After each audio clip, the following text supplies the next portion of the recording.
the Zoom. All right.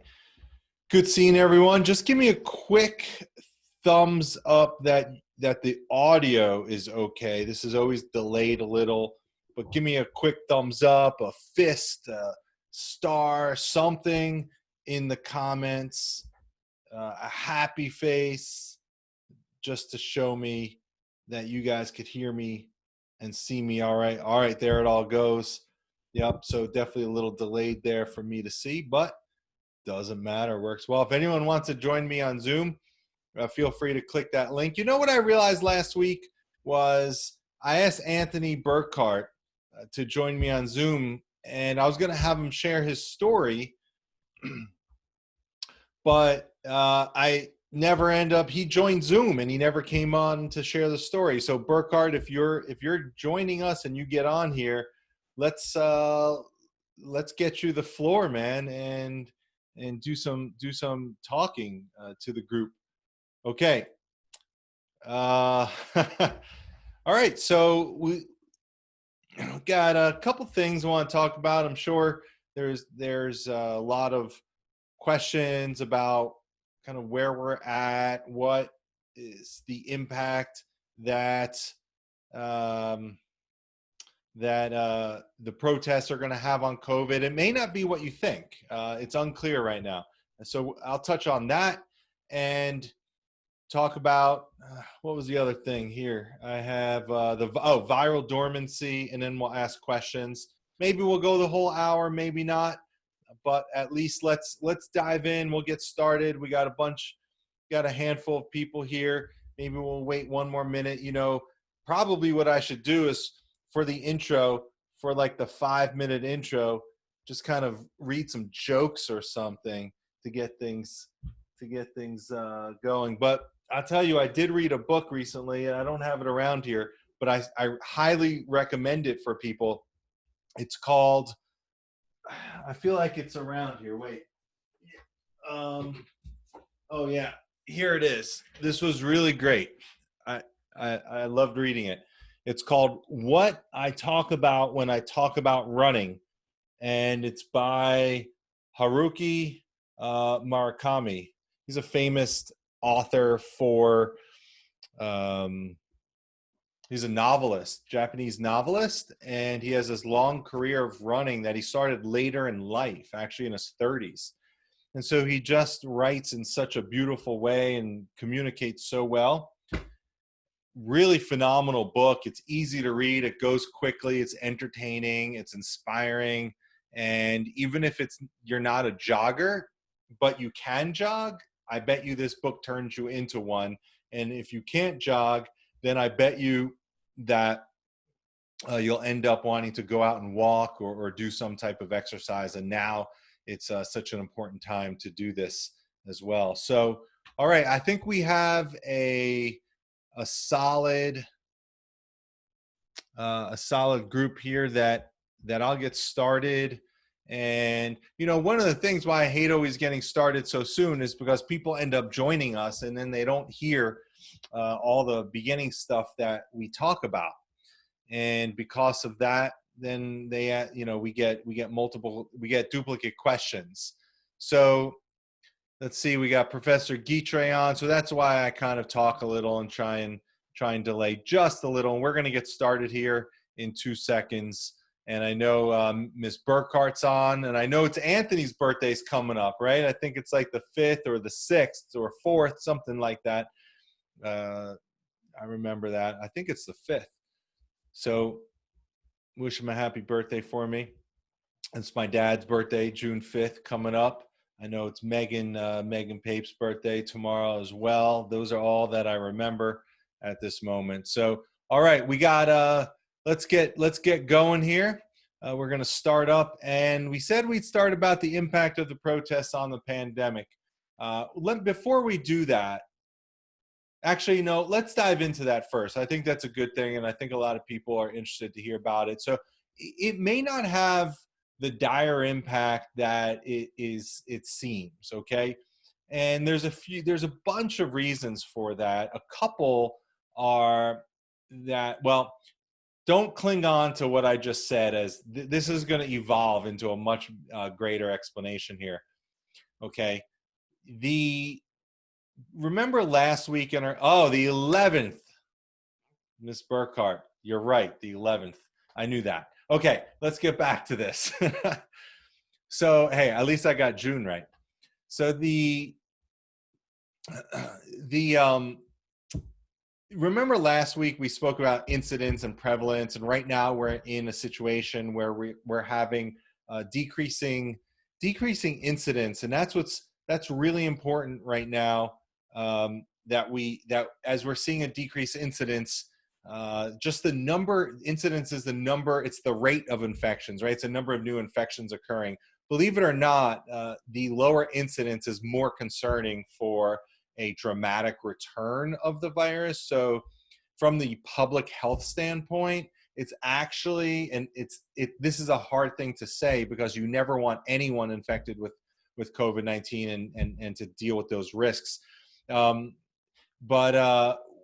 Right, the more people that could get infected in a slow burn, the better off we're going to be, right? Because the whole idea of having a gap where no one's being infected or low levels of infection, right? We cannot escape the virus, and ultimately, what that means is it's going to come back at a much more significant rate. And because of that, we're going to end up having things like healthcare systems being overwhelmed and unnecessary or preventable deaths. I just want to give, before we go on, I feel like I want to give one shout out. I see Damian Bazadana on this call, and I got to tell you, he's a mentor of mine. And thank you for the shout out, Damian. You guys ever need, he runs started a company called Situation. You could look him up online.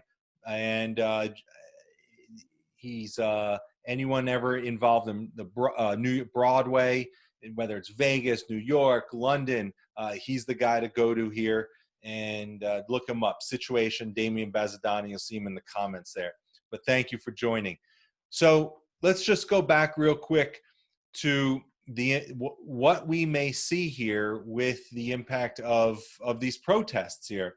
And what the protests themselves in the setting of a low incidence environment likely wouldn't cause a significant increase in infection rates, okay? Now, for the most part, what's interesting is that a lot of the people, at least the images that I see who are protesting, are on the younger side. And younger, what I mean by younger is in the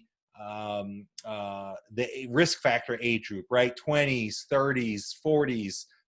And so just with that, the likelihood of severe disease is going to be less than 60, 70-year-olds. So that's really good, right? Because we need to find 60 to 70% of our population. We need to get there. We need to get to 60, 70%. And the sooner we could get there, the better off we are. But just so you know, right, that comes with the understanding that more people are going to die. And that's the hard part of all this. The protesting itself is unlikely to lead to significant increases of infection. But here's the deal. When you start throwing tear gas into the situation, when you start putting people in handcuffs, when you start taking groups of people and people are yelling and screaming, putting them in close quarters and jails, what that's doing, right? Just think about what tear gas does. Tear gas causes you to cough. It causes you to wipe your eyes, to touch your face, right? It causes secretions. And believe it or not, it's going to be the response that I believe will actually have a greater impact on the spread of COVID within these protests that are happening right now.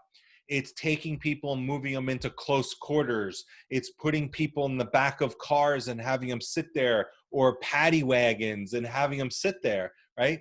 That is the real serious part of all of this. But this is kind of a double-edged sword in many ways, right? Because the more people that are infected at a lower rate, the better off society will be as a whole. Okay. So, in a way,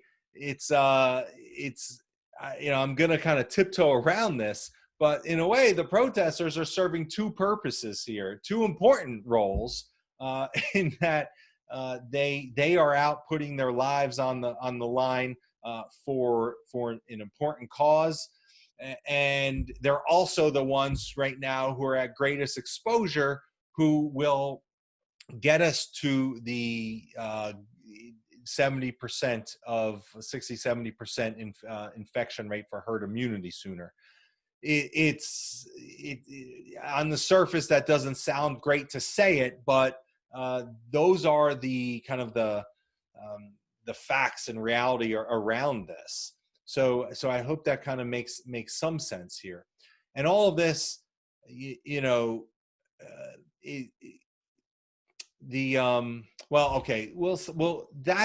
that's the idea of the impact of COVID on this situation with protesting, right? So obviously we all wish we didn't have to protest, but the protests have to happen.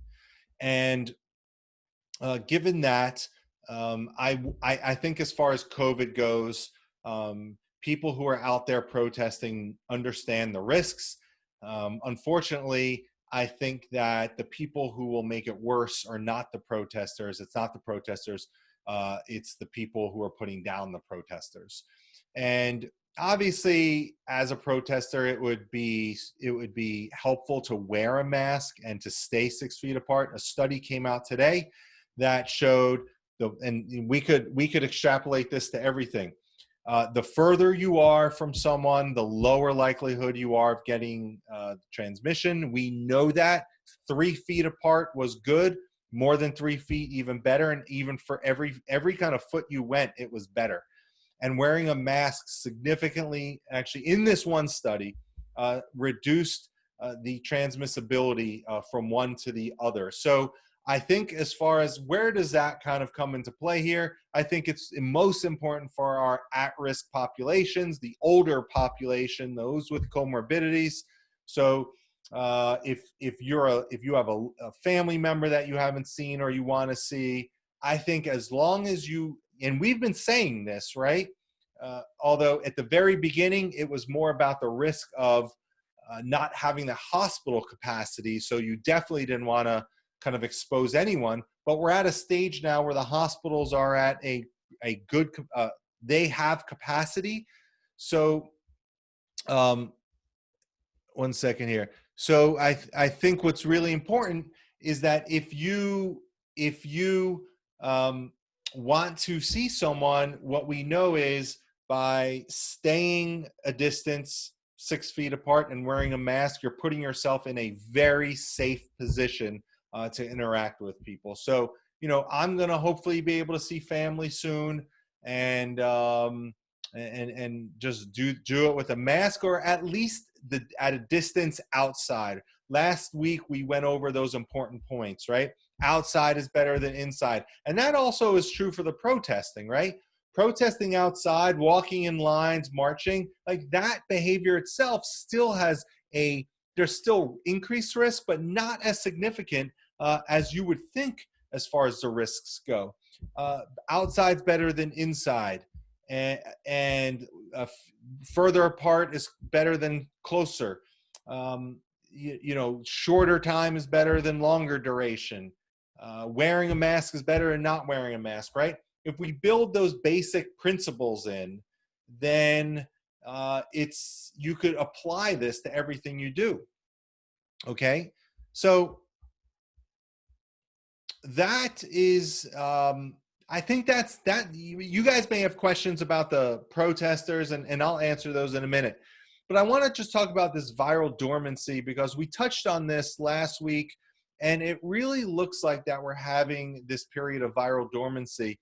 And what does that mean? It's in the long run, it's not good. In the short term, it's going to be it's going to appear like it's very good. All right.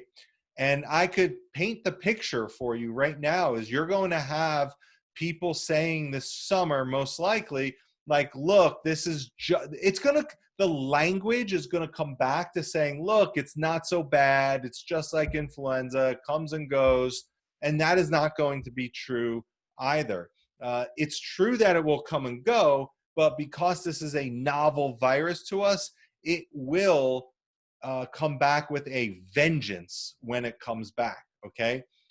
The complacency is very, very dangerous here right now, okay? So I see we got a question that I'm going to answer because it looks like Robin Schwartz is here for 15 minutes and she has another meeting. So if the community pool opened, would you go there? Absolutely. I think, like I said, outdoor is better than indoor, okay? And the pool just needs to adopt the proper safe guidelines, limit the number of people, no crowds. Kids shouldn't be jumping on one another in the pool.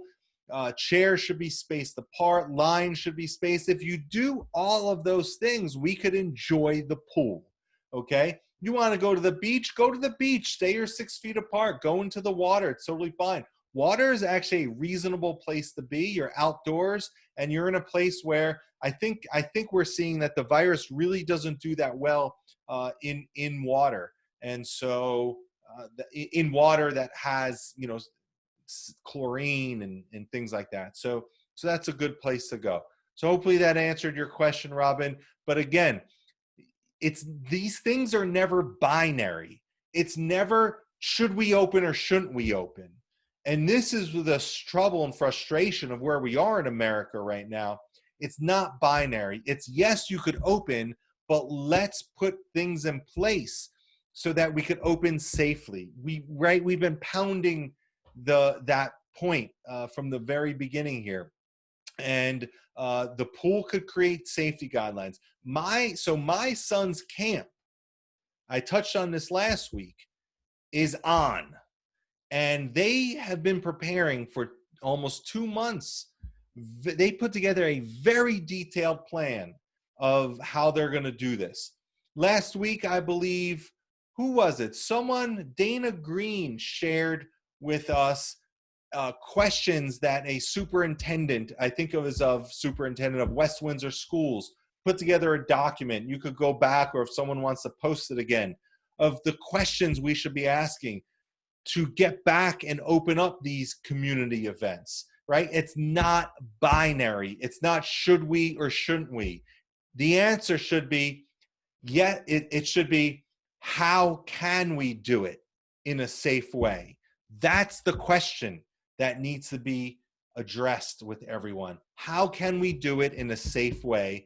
And if you could find that way, then by all means, you should do it, because we were sheltering in place to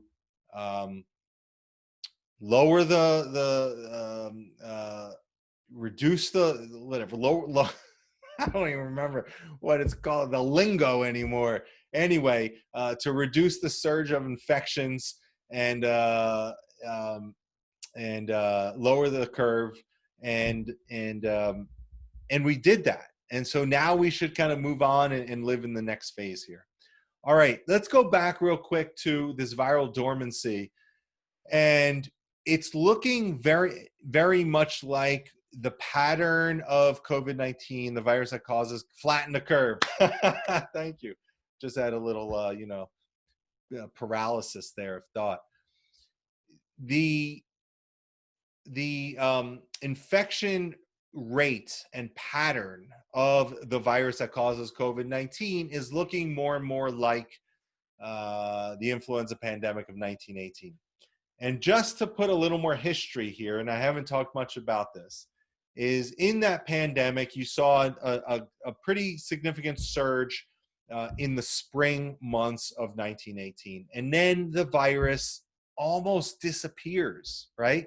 People in the summer of 1918 are out and about, and they are living their lives.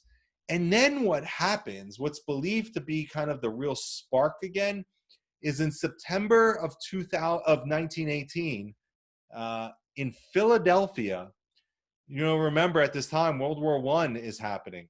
There is an outdoor parade and gathering. I think they're selling war bonds or something related to the war. And you had about 200,000 people join, congregate in that area, all standing in line on the streets. And it was believed that as the virus started leaving its dormant phase, you started getting this real significant rise of infections that kicked off again in Philadelphia and ends up spreading now again through the United States. And what they see is a surge that was, I don't know, 1.5 to 2 times the infectivity of the first time around. So let's go back and do a little time travel and to try and imagine and picture yourself and think about the impact of what's to come. So in February and March of 2020, when there was just a few cases of COVID-19 in the United States, think about what you felt. Think about what you believed was possible, okay? And when we had the first case, I think it was in Washington, what that felt like. And then we had 100 cases. And then the first case in New York came, right? And then the first case in New Jersey. And then we had 100 cases, 1,000 cases, and people were getting so worried at that point, right? And now, I don't even know how many we have, 2 million? Somewhere around there, right? Something like that. And now we're in this kind of much quieter phase. So United States, we have 1.8 million cases. Now, that's like going to be our 0 point come the next phase here. That's the 0 point. We're going to be starting at 2 million. So if we just replicate what we just go through, that's another 100,000 deaths. That's another 2 million people infected. Think about this from the perspective wise. It's really hard to grasp this.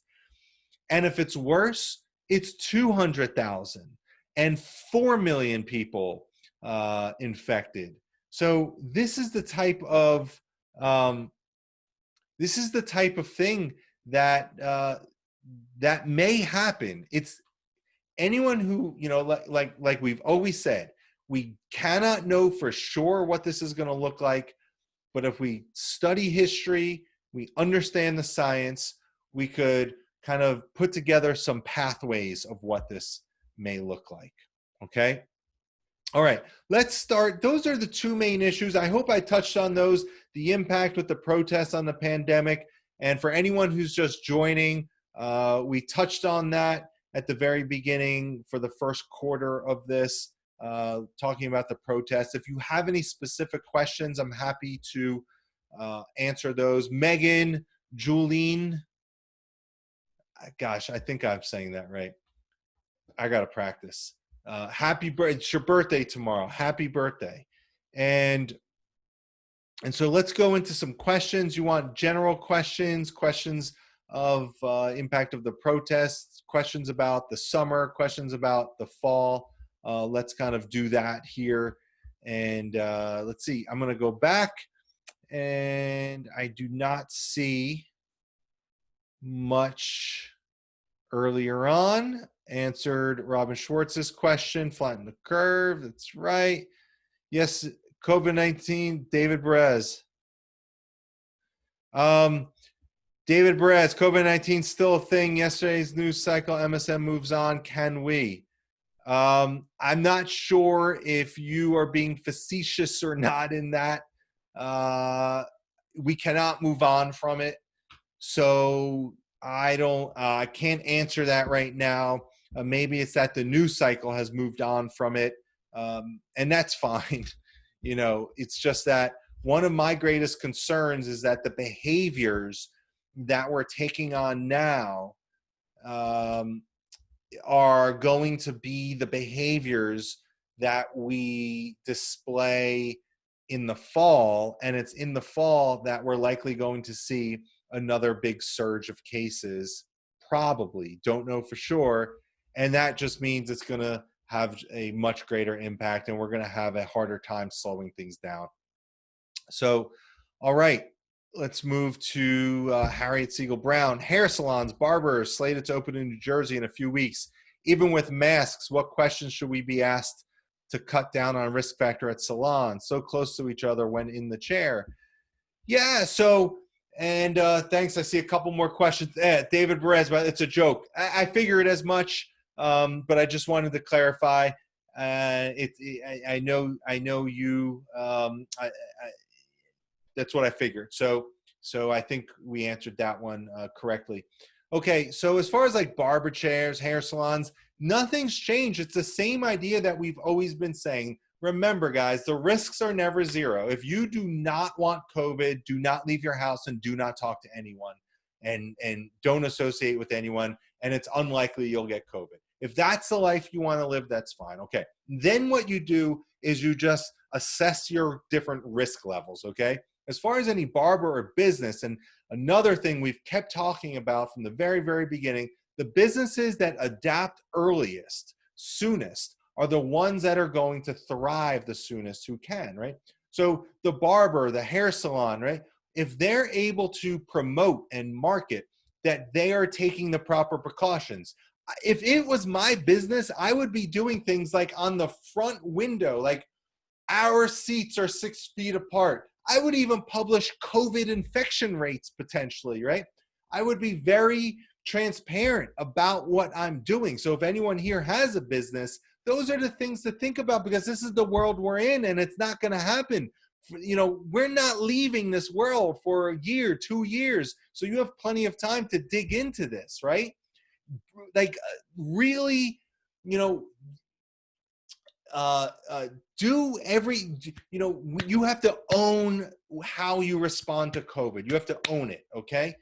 And at the barber's office or right, buy your employees, those people should be buying their employees masks. Have a system that they're changing their masks. Have people apart. If you're getting your hair done or your nails done, wear a mask, right? And if anyone comes close to you, tell them to back up.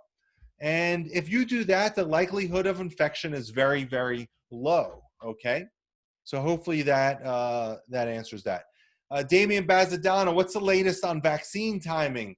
So look, we've said this from the start with vaccines, that the vaccine is unlikely to be the savior here. I want to be wrong on that, and I will be the first to say I was wrong. So there are a lot of really smart minds, going on at this and working really hard and doing amazing work. And I hope they solve this. It is an extremely difficult task to solve. We do not have an influenza vaccine that is 100% effective. And there are just so many hurdles, from being effective, from manufacturing to distribution. You know, the likelihood of something that's safe that could get in your hands in the next 2 years has a probability, I would say, around 10 to 20% right now. So ultimately, there will likely be a vaccine, right? When you put a lot of smart people. I mean, look, you know, SpaceX just put a couple humans on the space station. You put smart people in a room, they solve things, okay? And they'll do that with this. It's just when it's going to happen. My take has always been herd immunity will be the thing that we get to first, rather than a vaccine. As far as any cures go, I don't see any cures again in the next 2 years. Prove me wrong on that. Now, just remember, be careful when you hear news releases. Yeah, you may have medications that reduce mortality by a few percentage points, or reduce symptoms, or reduce hospitalizations, and they'll be deemed as highly effective. But you have to dig into the data and look at what the outcome is, or the endpoints are of these studies. And I just don't see. We've been dealing with acute respiratory distress syndrome for a long time, and this is very similar. And we don't, people are still dying of acute respiratory distress. We don't have a cure for that. So we do have things that make things better. But not perfect here.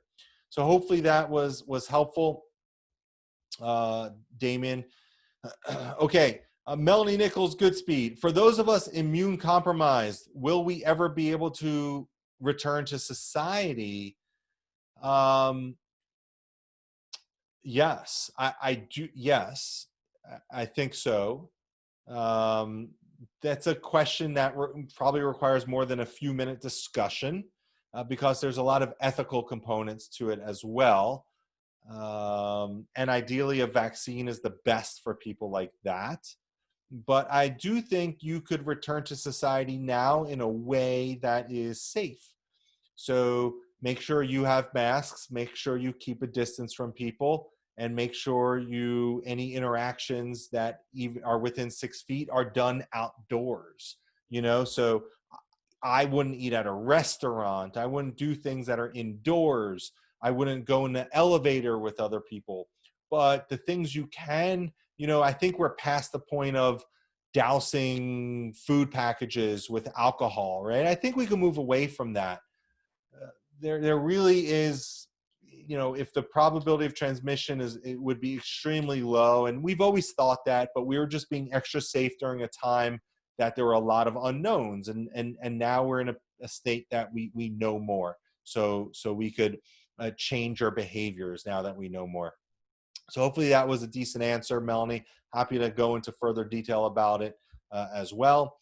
Randy Pacheco Salazar, anyone ever need a Spanish to English translator or English to Spanish translator? Look her up. Okay, hope you had a wonderful birthday. Thank you. I did. There's going to be a second wave, right? Yes, there will be. Just don't know. We don't know what it looks like. You never know. How long do you estimate we have to start seeing that second wave? We do not know. I talked a lot about this in the beginning. Ultimately, what we have is history and we have virology. Viruses occasionally go dormant. Not occasionally, like viruses have a dormancy to it where they're just not as aggressive, whether it's biology or whether it's human behavior, whether it's just not clear. But the one guarantee, or nothing's 100%, but 99% that the virus will return, and it's likely to return with a vengeance, given that we have lower infectivity rates right now, right? Think about this. It's just it's going to eat up, it's going to get 60 to 70% of us. And what rate it gets us is up to the virus in a sense, and also some of our behavior as well. So hopefully that answers your question. Thank you, Robin. I see you replied. That's exactly right. Hello, Miss Green. Andy Reese. Anyone need a personal trainer, more than a personal trainer, life coach, personal trainer in Oakland County, Michigan, Berkeley area? Look up Andy Reese. Okay, does this country actually have more ventilators and emergency beds per whatever than in any other countries? I heard a statement to that effect this week. Going forward, what questions need to be asked or demanded from politicians? Yeah, there's no question that as a advanced, developed country, we definitely are well equipped on a day-to-day basis. There's obvious disparities across our country, for sure. There are neighborhoods and areas that have lack of health care, lack of the proper equipment, for sure. Speaking on average, we certainly have a lot of equipment. What everything was about in March and April about the ventilators is that first surge came close to overwhelming the system. And it's only in retrospect can we say, it's only in retrospect that we're able to say that we didn't need all those thousands of ventilators because we aggressively closed down. Now, we may see another surge in this at some point, likely to be happening within 2020, where that infection rate starts increasing at such a high rate that we're going to overwhelm the hospital system. Okay. And so, what hospitals should be doing, like all of us should be doing right now? Remember, we talked about stocking up on sardines? um, Now's not the time to become complacent. In the planning phases, you use downtime to obviously get back, your health a little, your mental health, but we use this to prepare for the next battle, right? We use this to fortify. Get in shape, get your toilet paper, get your flour, right? Get any meds you need, get your bunker set, things like that. Get your communities ready, get your support systems ready. And for our politicians, unfortunately, there is such chaos and lack of leadership that I'm not sure the politicians, how responsive they would even be right now. But as a country, if I were the one leading the country, hypothetically, what I would be doing is fortifying the country, right? Making sure our reserves in place, making sure that we have a distribution system, a plan. I think it was Eisenhower who said, we don't make plans to use in battle. We make plans to prepare for battle, because your plan never ends up happening or working, but at least it's the act of planning that allows you to respond in the appropriate way. So that's hopefully that answers your question there. There are some specifics, but this is about planning, right? We had the battle of the war. We had it. Now the fight has calmed down. Now we need to put in place the real strategy. We need to resupply, right?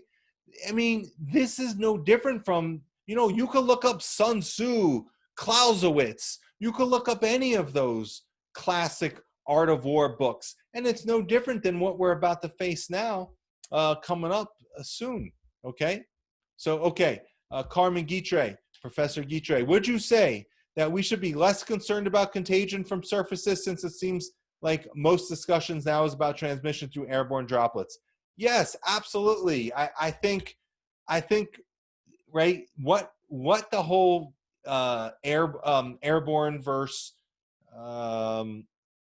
surface contagion, surface transmission showed us, what shows the lay public. I think a lot of people in science understand that just because there's a virus on a surface doesn't mean that virus is transmissible. Okay, it's not a one-to-one correlation. There's other things that have to be in play here. To answer your question directly, this is a respiratory virus, and I think the likelihood of transmission is certainly from aerosolization. I am not informed enough, nor an expert, or have studied it personally, to say with 100% confidence that you cannot worry about surfaces.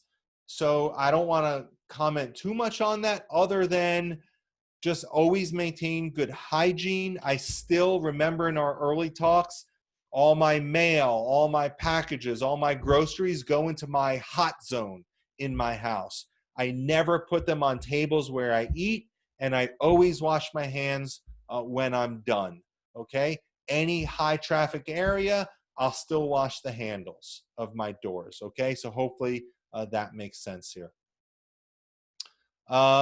Okay. Anthony from Jersey joined. Anthony, hey, if you want to pop on that Zoom, I put the link in the beginning. I started off by saying I asked you to come on last week, and I never stopped to have you speak.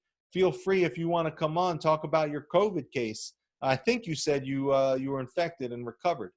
Justin Kessler, no, I leave the consulting for everyone else. Thank you, Ghost, for the birthday wishes. Appreciate it. Megan, I read an article recently about some new data suggesting that this could be more than just a respiratory disease, but could also be related to blood cells. Yeah, so what you probably were reading about is when I say this is a respiratory disease, is that it certainly is transmitted through aerosolization. Okay, it's found in droplets, and that's the number one way that this is being transmitted.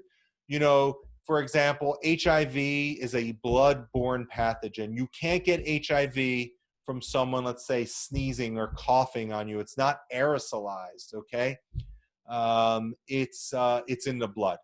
However, COVID-19, the syndrome due to the virus SARS-CoV-2, it seems like it could affect any system in your body. So it's infecting the central nervous system. It's infecting the bloodlines. It's infecting it's infecting everywhere. It's totally systemic, what that is called, and having an impact everywhere. So yes, so that I think is what you are referring to there, and hopefully that answered that. All right. Hey, what more questions you guys got? We still have some time. We have, for all the new people that joined, we touched on some very important things. I really encourage you to go back to the beginning, first 20 minutes or so, and we touched on the protests, the impact of the protests. We touched on viral dormancy. And if you have any questions, feel free to add any questions now. All these questions are spectacular. You know, we're evolving. The how we're dealing with this is evolving, and you guys from the very start have asked the right questions, and hopefully everyone here has benefited. We've all benefited from this community together. A question from Phyllis St. Michael. Is there any truth that if you wear a mask for a significant period of time, you can get sick from elevated carbon dioxide? Well, if your mask is not permeable, yeah, you're not going to really die of elevated carbon dioxide. You're going to die of hypoxia, the lack of oxygen. No, I don't think that as long as your mask has the ability to exchange air, that you're not going to die, right? A gas particle is so small that it should easily be able to pass through masks are permeable, right? Even the N95 masks are permeable to air. And so, no, you're not going to die. And the seal is not going to be 100%, right? You're always going to have some air leakage, and just all you need is a little oxygen. So, yeah, so hopefully that answers it. Is it feasible? Yeah, there are cases probably where people do dumb things and do something to their mask or wear it in a way that causes hypercarbia, that's called, by the way, Phyllis, elevated carbon dioxide. All right, Melissa Simonelli from the old Heightstown Ethel McKnight School days. Can you get tested for free anywhere as healthcare worker? I hope the answer to that is yes.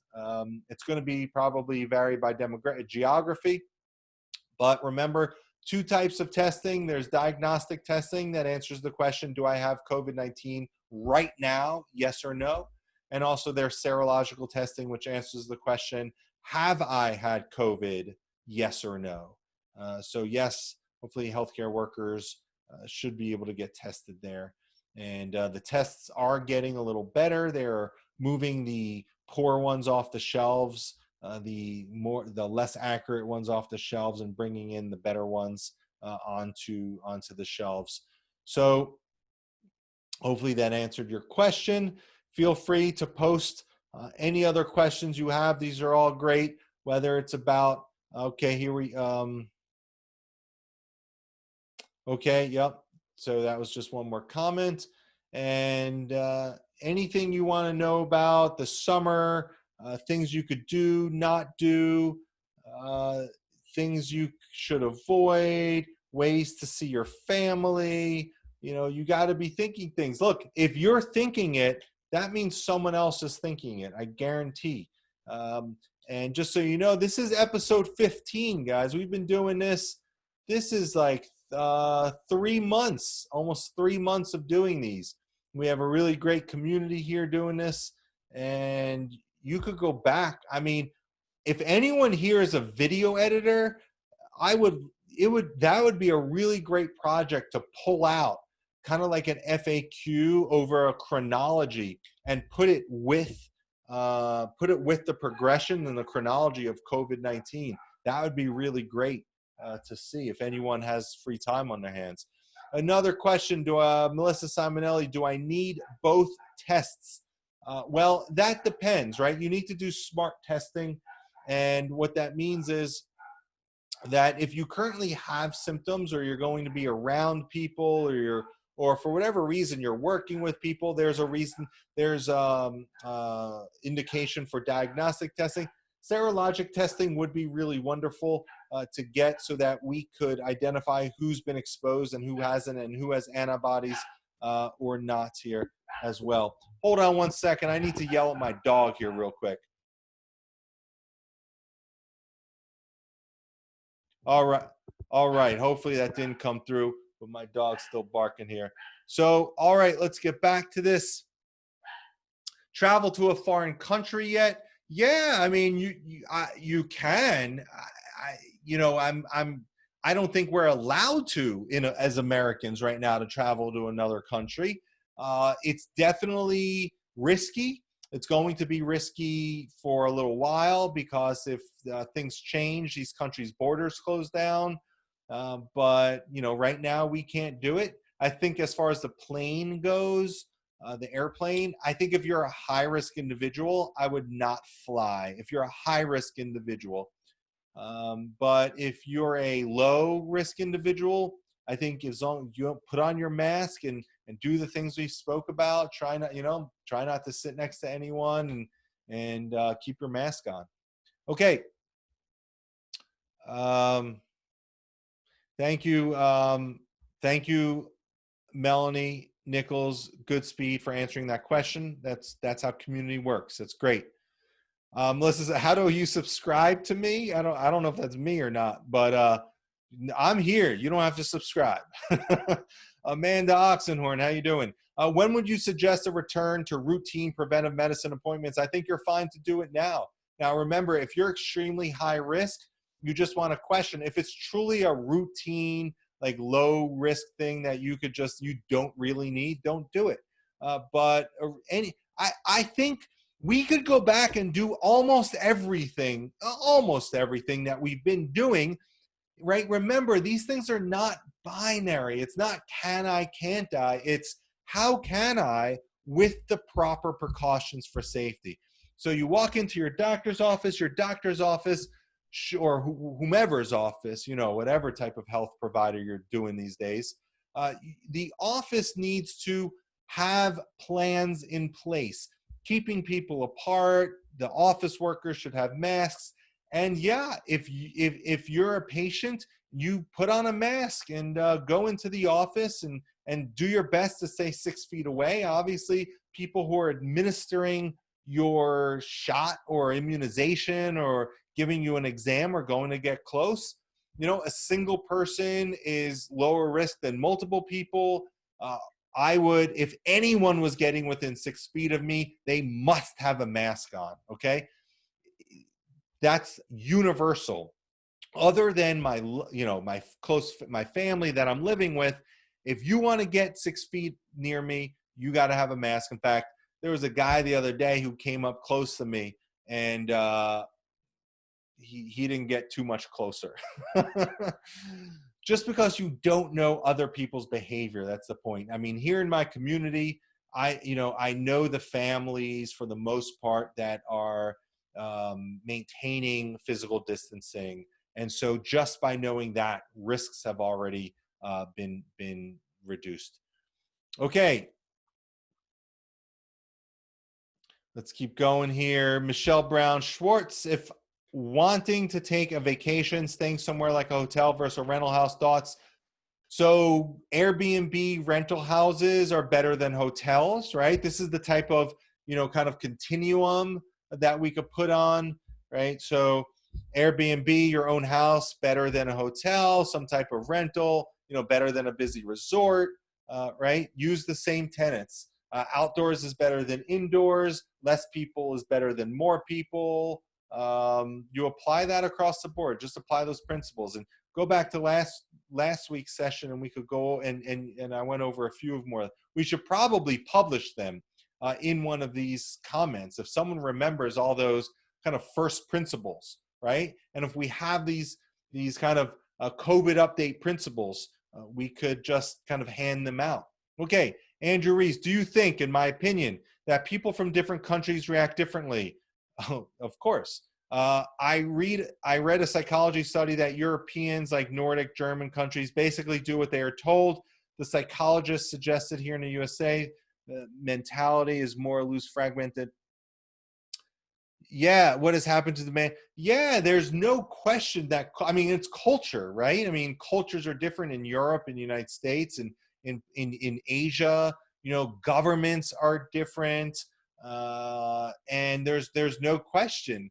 We are the freewheeling, manifest destiny, you know, made up, you know, conquer this, conquer that, individualism, America. And because of that, we have tendencies to react in particular ways.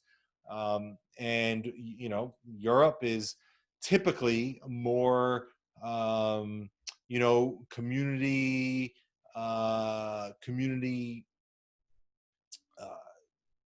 aware. And yeah, so for sure. And that has an, and the government, right now the governments are very different, right? So we have an absolute failure. I've said this from day one. Forget your political affiliation, doesn't matter. This is an absolute failure of leadership. A 100%, 100 to 200% failure in leadership. The leader of over 300 million people needs to set aside any political beefs and take care of the damn citizens. And we do not have an infrastructure, a plan, a system, nationalization of things. We do not have that. And that is a failure. We see the successes of places in Europe that have done this. Kids are back to school. And while there will be failures there, they will learn from it. And hopefully the second round will be safer as well. So, okay. Good questions, guys. Really, really good questions. Keep adding them. We have some more time here. I like we got a little meme there of some type of dog or some type of animal. Any questions about, you know, it's a beautiful day out right now, going outside, medications. For those of you who have recently joined, I encourage you to go back and watch the beginning of this. We talk about the protests. We talk about viral dormancy, some good stuff that is really important to understand. But feel free to ask any other questions you have here. You guys are doing a phenomenal job. So I'm gonna just look at my calendar here and see what we got for next week while you guys are thinking about the next question. And next week should be good to go. We will be able to do next week. So I will schedule it same day, same bat time, same bat channel. We'll be here at 4:30 p.m. as I do not see any new questions. And so I want to thank everyone. Oh, and here's what I say. Feel free to share these. You know, there's really great information here. You know, you could go, we put on a YouTube channel. I put these all on a YouTube channel now.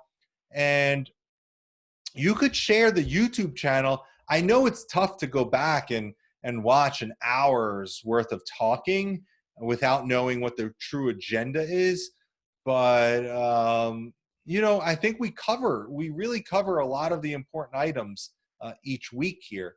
if there's anyone out there who, you know, wants to put some bullet points together or something like that, like those are really helpful. I'd be happy to publish them, you know, on a website or a blog, and we could track these over time. But anyway, we'll move on here, and we will join me next week. Thank you, everyone, for your time.